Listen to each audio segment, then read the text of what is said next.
Have you ever felt like you're finally waking up from a dream you didn't even know you were having? Like suddenly the things that used to consume your thoughts and energy just don't matter anymore. Carl Jung, one of the most influential psychologists of the 20th century, spent decades studying what he called individuation, the process of becoming your true self. And here's what he discovered. Spiritually awakened women don't just start doing new things. They stop doing certain things that once held them captive.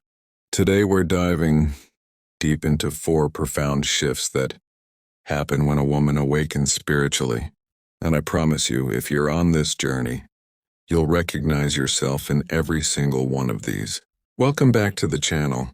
If you're new here, we explore the intersection of depth psychology, spirituality, and personal transformation. Hit that subscribe button and the notification bell because this is going to be a conversation that might just change how you see yourself. Let's get started. Segment 1. They stop seeking validation from the external world. Picture this. A woman spends years, maybe decades, carefully curating her image. She chooses her words based on how others might react. She modifies her appearance to fit ever-changing standards. She pursues achievements not because they fulfill her, but because they prove her worth to others. Then something shifts. Maybe it's gradual. Maybe it's sudden. But she wakes up one day and realizes she's exhausted from performing in a play she never auditioned for. Carl Jung called this phenomenon living from the persona, the mask we wear to meet the demands of society. And for women especially, this mask has historically been heavy, ornate, and suffocating. The psychology behind external validation. Jung understood that the persona isn't inherently bad. We need some social adaptation to function in the world. But problems arise when we identify completely with this mask. When we confuse the role we play with who we actually are. For women, this confusion runs particularly deep. From childhood, many women receive messages that their value lies in being pleasing, accommodating, beautiful, successful in prescribed ways. The patriarchal structures Jung himself wrote about create a collective consciousness, where a woman's worth is often measured by external metrics. A spiritually awakened woman begins to see through this illusion. She recognizes that she's been seeking approval from a system that was never designed to truly see her. She's been asking permission from judges who have no authority over her soul.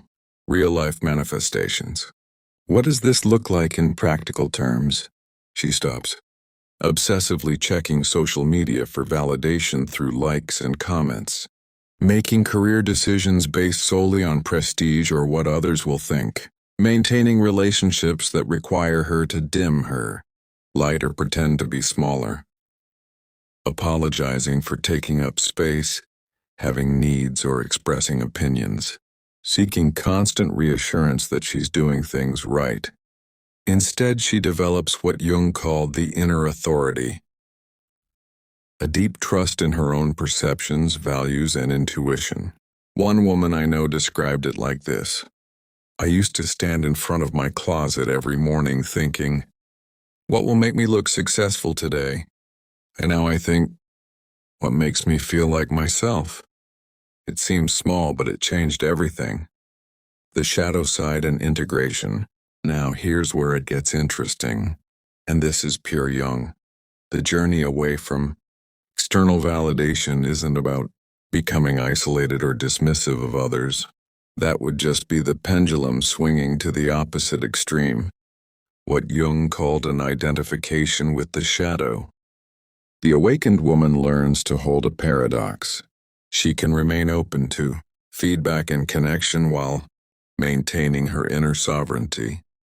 She doesn't need validation, but she can still appreciate recognition. She's not dependent on others' opinions, but she values genuine relationship. This is the integration Jung spoke of. Not choosing between extremes, but finding the place where both truths can coexist.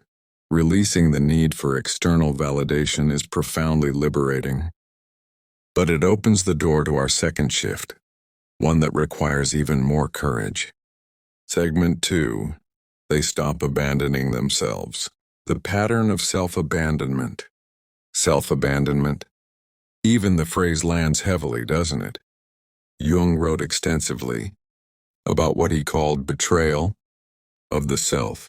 Those moments when we know our truth, but act against it. When we feel a clear no in our bodies but say yes with our mouths. When we sense danger but override our intuition to be polite. When we have a dream but abandon it because someone else says it's impractical. For women, self-abandonment often looks like ignoring your body's signals because you have to keep going, suppressing your anger because you need to be nice, staying in situations that drain you because leaving would disappoint others, silencing your voice because your truth might make someone uncomfortable. Every time we do this, Jung would say, we fracture our psyche. We create an inner division that eventually manifests as anxiety, depression, physical illness, or a vague sense that we're living someone else's life. The anima and feminine consciousness. Jung's concept of the anima, the feminine, principle in the psyche is crucial here. He observed that the anima represents connection to the unconscious, to intuition, to the body's wisdom, to emotional truth. When a woman abandons herself, she's essentially abandoning her anima, her connection to the deeper feminine wisdom that Jung believed was the gateway to wholeness. A spiritually awakened woman begins to recognize these moments of self-betrayal. She starts to notice the sick feeling in her stomach when she says yes but means no. She pays attention to the dreams that show her running away from herself. She listens to the body that's been trying to get her attention for years. The return to self. The journey back to self isn't always comfortable. In fact, it rarely is. When you stop abandoning yourself, you might have to set boundaries that disappoint people who were comfortable with your boundarylessness. Admit you've been going in a direction that isn't truly yours. Feel the grief of all the times you silenced yourself. Confront the internalized voices that tell you your needs don't matter. But here's what Jung understood. The self, that deep center of your being, is infinitely patient. It will wait for you. It will send signal after signal, dream after dream, symptom after symptom, always inviting you home. One woman shared, I realized I'd spent 35 years asking everyone else what I should do. What job should I take? Should I have another child? Should I cut my hair? The day I stopped asking and started listening to myself was the day I actually started living the sacred practice of self-loyalty. The awakened woman develops what I call sacred self-loyalty. This doesn't mean she's selfish or unwilling to compromise. It means she includes herself in the circle of people she cares for. She learns to ask herself, if I do this, will I be able to respect myself tomorrow? She practices what Jung called holding the tension of opposites, caring for others and caring for herself, being in relationship and maintaining her integrity, being flexible and honoring her non-negotiables. This is advanced psychological work. It's the work of integration that Jung devoted his life to understanding. When a woman stops abandoning herself, she naturally moves toward our third profound shift, one that society particularly struggles to accept. Segment 3, they stop making themselves smaller. The conditioning to diminish. Don't be too much. Don't be too loud. Don't be too ambitious. Don't be too smart. Don't intimidate men. Don't take up too much space. These messages, spoken and unspoken, are woven into the fabric of many women's lives from earliest childhood. Jung would recognize this as part of the collective unconscious, the shared psychological inheritance that shapes how we see ourselves and our possibilities. The spiritually awakened woman begins to see how she's been systematically trained to compress herself, to minimize her presence, to apologize for her existence. She sees it in how she makes herself physically smaller in public spaces, crossed legs, pulled in shoulders, apologetic posture. She sees it in how she qualifies every statement. This might be stupid, but I'm probably wrong. But does this make sense? She sees it in how she's dimmed her accomplishments, downplayed her intelligence, hidden her talents, and gradually she stops. Jung's concept of inflation versus authentic power. Now, Jung warned about what he called inflation, an over-identification with the archetypal self that leads to grandiosity. This is an important distinction. The awakened woman isn't making herself artificially larger or claiming superiority. She's simply stopping the artificial minimization. She's returning to her natural size. Jung used the term individuation to describe the process of becoming fully yourself, not more than you are, not less than you are, but exactly who you are. This requires tremendous courage, especially for women who've received a lifetime of messages that their natural size is somehow too much. Authentic power in Jung's framework comes from integration, from owning all parts of yourself, including the parts you were taught to hide, the intelligence, the anger, the ambition, the sexuality, the wildness, the mystical vision. What this looks like in practice. A spiritually awakened woman stops making herself smaller by, in communication, speaking her truth clearly without excessive qualification, sharing her accomplishments without diminishing them, disagreeing without apologizing for having a different perspective, using her full voice instead of the soft, accommodating tone she was taught. In presence, taking up physical space without apologizing, walking into rooms with groundedness rather than making herself inconspicuous, maintaining eye contact, existing without trying to disappear, in ambition, pursuing her visions fully without playing them down, claiming recognition for her work, negotiating for what she deserves, leading without waiting for permission, in energy, bringing her full intensity to what matters to her, expressing enthusiasm without dampening it, showing her passion without fear of being too much, the backlash and standing firm. Here's what Jung understood. When you stop playing a role that others have become comfortable with, there will be resistance. When a woman stops making herself smaller, some people will call her arrogant when she's simply confident. Some will call her aggressive when she's simply direct. Some will call her selfish when she's simply self-honoring. Some will say she's changed, and they're right, she has. The spiritually awakened woman learns to tolerate this discomfort. She understands that other people's discomfort with her wholeness is not her problem to fix. This is what Jung meant by differentiating from the collective and the ability to stand in your truth, even when the crowd disagrees. When a woman stops making herself smaller, she finally has room to breathe, to expand, to become. And this leads us to our fourth and perhaps most profound shift. Segment 4. They stop waiting for permission to live. The permission prison. This is the big one. The ultimate awakening. How many women are living in what I call permission prison? Waiting for someone or something to give them authorization to truly live. Waiting for the right relationship to feel complete, the right weight to feel worthy, the right credentials to feel qualified, the right age to feel ready, the right circumstances to feel safe, the right amount of money to feel secure, someone else's approval to feel validated.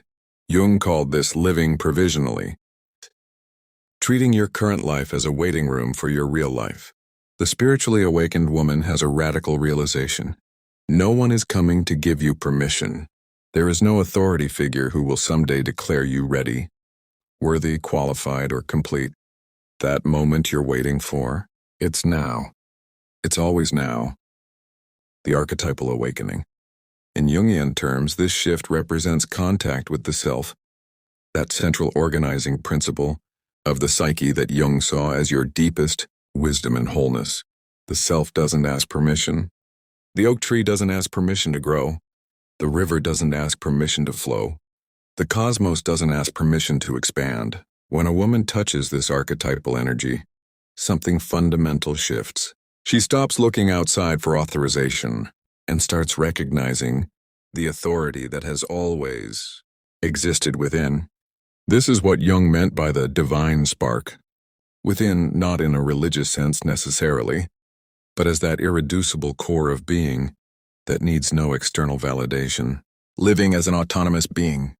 What does it mean to stop waiting for permission? It means starting the project before you feel ready, ending the relationship that's not serving you, moving to the place that calls you, changing careers in midlife, creating art without knowing if anyone will appreciate it, speaking truth without knowing how it will be received, pursuing healing even when others don't understand, choosing your path even when it disappoints others. It means understanding that your life is happening right now, not in some future moment when conditions are perfect. The awakened woman realizes, I am the authority on my own life, not my parents, not my partner, not society, not the experts, not the voices in my head that sound like them. Me. This doesn't mean she ignores wisdom or counsel. It means she's finally seated at the decision-making table of her own life. The freedom and responsibility. Jung understood that this awakening brings both freedom and responsibility. Freedom because you're no longer waiting, no longer stuck, no longer dependent on external permission. Responsibility because now it's truly up to you. You can't blame others for living a life that wasn't yours. You can't defer your becoming to some future moment. The spiritually awakened woman embraces both. She takes radical responsibility for her life while claiming radical freedom to live it authentically. So let's bring this full circle. The spiritually awakened woman, through the lens of Carl Jung's profound psychological insights, simply stops seeking validation from the external world. She develops inner authority, abandoning herself. She practices sacred self-loyalty, making herself smaller. She claims her natural size. Waiting for permission to live, she becomes the authority on her own life. These aren't sequential stages. They're interwoven, each one supporting and deepening the others. And they're not one-time achievements. They're ongoing practices. A continuous spiral of awakening and integration. Personal reflection question. I want to leave you with a question Jung might have asked. Which of these 4 patterns most keeps you from your wholeness right now? Sit with that. Journal about it. Notice where the energy is. Your psyche knows. Your body knows. The self knows. If this resonated with you, do me a favor, leave a comment, sharing which of these 4 shifts you're working with right now. This community is filled with women on this journey, and your sharing might be exactly what someone else needs to hear today. Hit that like button if you found value here. Subscribe if you want more content on depth psychology and spiritual awakening, and check out the videos I've linked in the cards above for deeper dives into Jungian psychology. Remember, you are not here to live a small, permitted, acceptable life. You are here to individuate, to become fully, unapologetically yourself. The privilege of a lifetime is to become who you truly are.